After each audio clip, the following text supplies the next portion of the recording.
All right, so we have with us Silvia Zuniga of Intelligent Office in Fairfax, Virginia, and she's going to be sharing with us some details about her business today.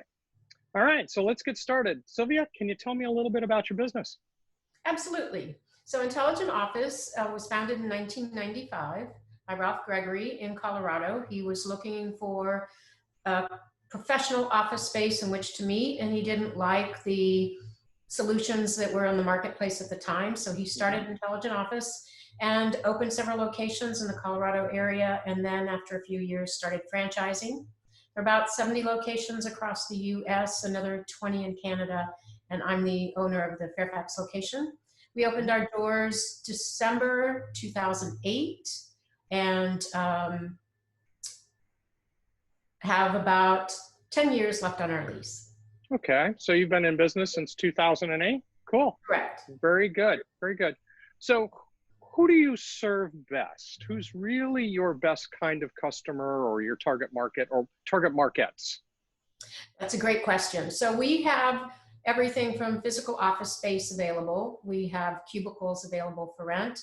And then we offer professional services such as answering the phones for companies, handling mail services, mail notifications, and administrative services. So our target client is a small business owner, very often a solo entrepreneur, who just wants assistance, wants that professional presence, whether it be full-time or part-time, and then wants to take advantages of the resources available to them as the receptionist services and some of the other administrative services we offer.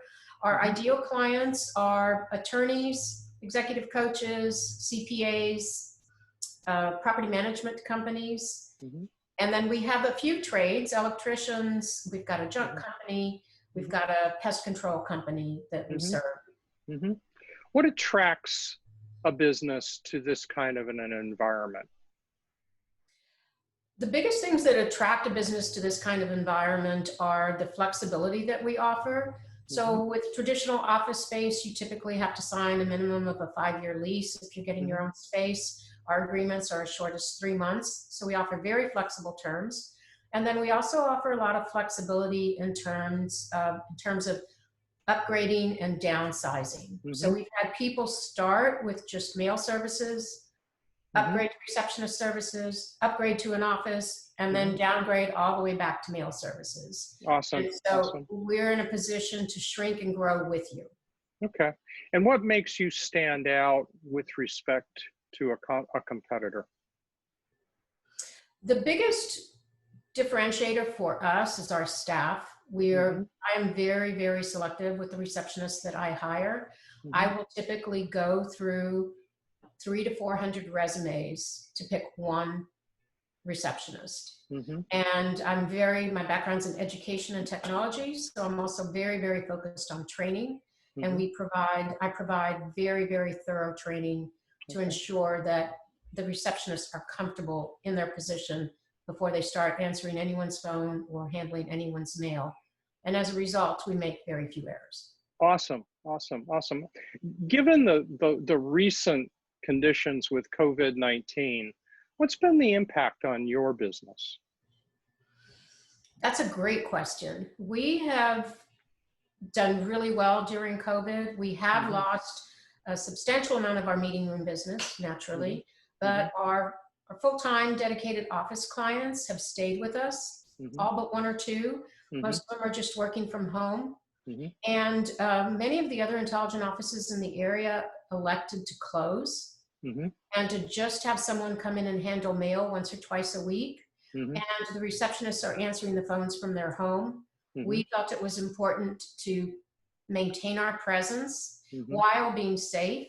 So we do a lot of cleaning, we keep safe distance, safe social distance, and typically it's me in the office with my 2 receptionists, and we're in about 6,000 square feet. So very, very safe. And that way we can still greet people personally when they come in to get their mail.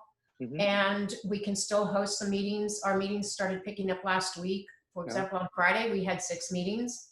Good. And we're also doing things like letting people use the large conference room, which accommodates 12, for groups of 5 and 6 so that they can spread out. Awesome. Awesome. Are there any specific actions, maybe one or two big things that you've done to adapt to this situation? Yes. So one of the things that we did is we started providing curbside service at no charge. So someone who wants to come pick up their mail, but they're nervous, and it's an attorney and she has her 2 kids with her, she calls us, we get her mail, and then we take it down to whatever side of the parking lot that they are on, and we pass it across through the window. It helps our customer. It's a nice service for us to provide, and we don't charge anything extra for it. And then even though we normally would charge for scanning documents and sending them via email, we've been offering that on a complimentary basis as well. Good. Awesome. Are there any of the things that you've thought of to pivot that would enhance your business going forward as we start to come out of this situation? I would say yes. It probably would be growing our existing services, because we offer administrative services that a lot of people are not taking advantage of, that I think they will take advantage of. And from an operations and financial perspective, we had a lot of clients that would normally pay us by check that signed up for an auto pay. And so that's helped with cash flow, because now we have clients that we were spending time sometimes reminding them that their payment was due, and now it just shows up in our bank. Awesome. Awesome. Very good. All right. It's said that smart people learn from their mistakes. Wise people learn from the mistakes of others. What mistakes have you made along the way that you're willing to share with us that can provide some insight to other entrepreneurs from your experience? I think the biggest learning I've had from when I opened and when I started is the concept of flexibility and knowing when to follow corporate's recommendations and when not to. So for example, corporate always recommended a lot of installation fees when somebody signs up. They also recommended a minimum of a 1-year agreement. And when I opened, I didn't agree with the installation fees, so I eliminated that right away. But I did feel strongly about the 1-year agreement, and I think I missed the opportunity to sign up several people had I only been flexible. And so now I'll offer as short as a 3-month agreement, and we even offer month-to-month agreements for people. Awesome. Awesome. Very good. Very good. All right. Second to last question. I've got your email address. I've got your phone number to include. Anything you want to add, like maybe an offer? An offer. Yes, we have a couple of offices that we are trying to rent out right now, and we are offering 1 month free with a 12-month agreement.